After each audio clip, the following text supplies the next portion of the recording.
If you want to browse privately for a quick session, or you just want to open Chrome without saving your browsing history, I'm going to show you exactly how to open Chrome in incognito mode in just a few seconds.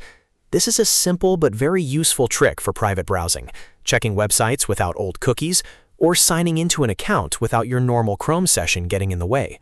If this tutorial helps, please hit the like button and subscribe for more easy tech guides just like this.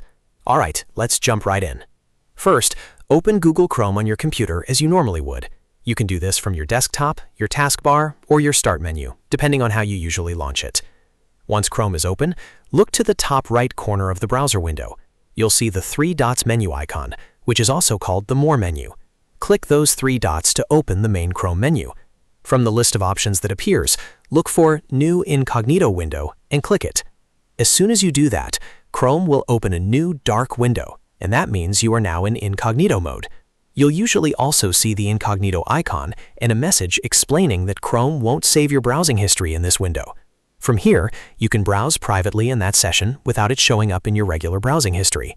Just keep in mind that incognito mode does not make you invisible online, and websites, your internet provider, or your employer may still be able to see activity depending on the network you're using. It mainly helps keep your local browsing private on that device. And that's it. Opening Chrome in incognito mode is that easy.